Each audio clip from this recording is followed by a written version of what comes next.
The collapse of a massive steel structure often begins as a silent mathematical error buried within a digital operating system. Just after 0100 on September 8, 2019, the motor vessel Golden Ray departed Colonel's Island Terminal at the Port of Brunswick in the state of Georgia. The vessel was a massive roll-on roll-off cargo ship measuring 656 feet in length. These highly specialized carriers are engineered with immense internal volume to transport thousands of wheeled vehicles across open oceans. The interior architecture resembles a massive floating parking garage with consecutive steel decks connected by internal ramps. This design gives the vessel an unusually high center of gravity, making precise ballast water management in the lowest tanks essential to vertical stability. The vessel departed the port carrying a massive payload of 4,161 vehicles distributed across its many elevated decks. 40 minutes into the outbound commercial transit, the harbor pilot ordered a standard starboard turn to navigate the coastal shipping channel. The ship was making just over 13 knots when the pilot ordered starboard 20 to enter the turn. As the rudder shifted into the starboard turn, the immense hull did not lean safely into the maneuver. It heeled outward, hard to port, as the turning forces began to overpower the ship's weak stability margin. In a properly ballasted vessel, the internal geometry and displaced seawater create a righting arm that pushes the ship back toward a safe vertical position. On this specific night, the righting arm was dangerously insufficient. Investigators later determined that incorrect ballast figures had been entered into the stability calculation program prior to departure. That missing low hull weight left the elevated cargo exposed to the centrifugal force of the turn. The ship lost lateral stability completely and rolled violently to port, reaching a severe heel angle of 60 degrees in under 1 minute.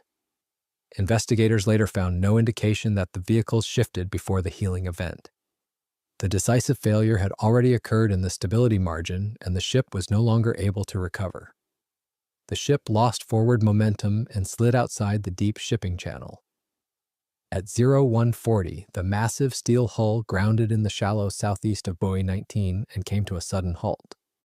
The vessel lay paralyzed on its side with the vast majority of its massive surface area exposed above the water. The massive commercial waterway was instantly blocked, but the immediate operational crisis shifted from structural stability to human survival. The primary command imperative became finding who was still trapped inside the vast inverted steel maze. Inside the hull, the 90-degree capsize turned the ship's familiar internal architecture into a lethal trap for rescue teams. Familiar hallways become deep vertical shafts dropping into dark flooded compartments. Steel bulkheads become horizontal ceilings. Heavy watertight doors weighing hundreds of pounds hang from impossible angles, making manual operation physically impossible. Heavy internal machinery and thousands of commercial vehicles shift violently and crush against the portside internal structures.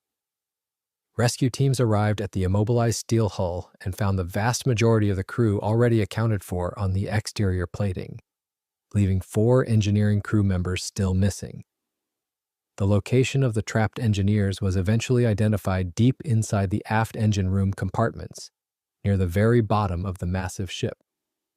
The salvage response teams had to breach the primary steel hull without triggering a catastrophic internal flood. The men were trapped in a dark mechanical compartment where air quality was degrading and temperatures were rising as direct sunlight turned the exposed hull into a sealed steel oven. Because open watertight doors had already allowed water to block the primary escape route from the engine spaces, crews first had to confirm the men's position, the flooding path, the atmosphere, and the structural hazards before cutting any larger opening. The engineers standing on the exterior of the hull had to carefully calculate the exact location of the trapped men against the complex internal ship blueprints. They began a disciplined confined space rescue process by drilling a small access hole through the hull. At about 1300, a hole roughly 2.5 inches wide gave responders contact with the trapped engineers and allowed them to check the atmosphere. When readings showed the engine room had reached about 155 degrees Fahrenheit, the rescue teams kept drilling a square access opening rather than waiting for heavier cold-cutting equipment to arrive. They remained trapped for nearly 40 hours before the extraction path was secured. 2 engineers and an engineering cadet were brought out of the main engine room first. The fourth engineer remained behind explosion-proof glass in the engine control room until rescuers breached it, and he finally exited into the daylight. With the urgent human element completely resolved, the unified command faced an entirely different reality. A massive commercial shipping channel was now completely blocked by a ruined steel structure filled with heavy fuel and toxic materials. The next phase required permanently isolating the disaster from the surrounding tidal environment. The marine environment of St. Simon's Sound is an area defined by intense and relentless tidal energy. The heavy ocean water moving past the grounded steel hull was never static. Millions of gallons of dense seawater rushed back and forth with the changing coastal tides, creating powerful currents that could easily sweep away heavy equipment and scatter toxic debris. That tidal force made site control a prerequisite for demolition. The operational command established a strict environmental denial strategy to fully contain the massive wreck. The very first step required eliminating the immediate chemical threat hidden within the lower hull. Salvage workers and divers gained access to the accessible fuel tanks and pumped out more than 320,000 gallons of oil and water mixture for disposal. But the primary cargo of thousands of crushed cars remained trapped inside the hull, and those individual vehicles held their own fuel batteries and toxic fluids. The salvage engineers designed and constructed a large environmental protection barrier around the wrecked vessel. The barrier was designed as a layered mitigation system rather than a promise of absolute isolation. Surface boom for hydrocarbons and buoyant material, seafloor netting for large subsurface debris, staged response vessels, and continuous environmental monitoring. Heavy steel containment piles formed the rigid perimeter, floating barriers connected between them, and the subsurface netting was built to catch large debris while still allowing marine life to pass through.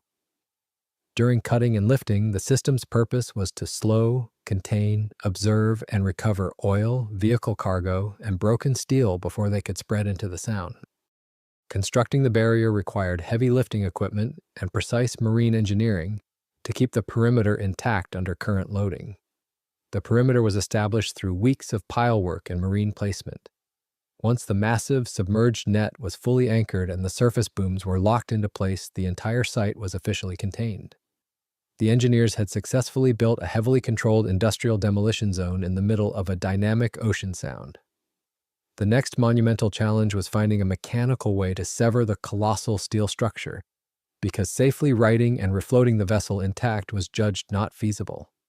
The unified command adopted a heavily engineered plan to disassemble the wreck in place through controlled cutting, lifting, barging, and environmental response. The strategic plan was to literally slice the massive vessel into 8 massive cross-sections and lift each individual piece out of the water. To accomplish this unprecedented task, the salvage teams mobilized the VB-10,000. The VB-10,000 was a specialized heavy-lift twin gantry catamaran, 2 massive parallel floating barges, permanently connected by a towering yellow steel framework. This specific physical geometry allowed the heavy-lift vessel to navigate directly over the submerged wreck, straddling the broken steel hull entirely. For the cuts themselves, the salvors turned to brutal friction chainsawing. The salvors deployed a heavy steel anchor chain measuring 400 feet in length. Each link was roughly 1.5 feet long and weighed more than 80 pounds. The marine engineers carefully routed this immense chain completely underneath the lower hull of the wrecked ship. The 2 terminal ends of the massive chain were securely connected to powerful heavy winches mounted high on the lifting vessel above. High-mounted winches pulled the chain back and forth, dragging the heavy links against the underside of the ship at a deliberate speed of 7 feet per minute. The massive chain acted as a destructive blunt saw blade, relying entirely on upward mechanical tension and physical friction rather than sharp teeth. Once the massive chain successfully penetrated the outer steel boundary, it had to continuously tear through thick internal steel decks, heavy structural bulkheads, and tightly packed layers of violently crushed cars. The cutting operation was entirely blind from the surface, leaving the operators above to read the cut through winch tension as the chain slowly chewed upward through the internal steel maze. The wide geometry of the heavy lift vessel allowed the heavy winches to maintain a strict vertical upward pull. The engineers knew this crude method was the only viable mechanical option, but forcing rough anchor chain through a weakened steel structure made severe mechanical failure an expected hazard. Friction sawing through the wreck meant the chain was entering far more than flat external plating. It regularly encountered thick internal structure, engine room obstructions, fuel lines, vehicle cargo, and dense clusters of torn steel. When the heavy 80-pound links slammed directly into these unyielding internal barriers, the massive mechanical strain rapidly exceeded the inherent metallurgical limits of the heavy chain. The primary heavy cutting chain broke multiple times during the prolonged salvage operation. The failure of a heavy cutting chain under tension was a serious industrial hazard. When a link broke, the cut had to stop, the lifting vessel and winches had to be secured, and the team had to retrieve, inspect, and repair the chain before work could continue. Divers and remote submersibles then had to work through turbid tidal water to locate the broken ends on the seabed before the chain could be rejoined and cutting could resume.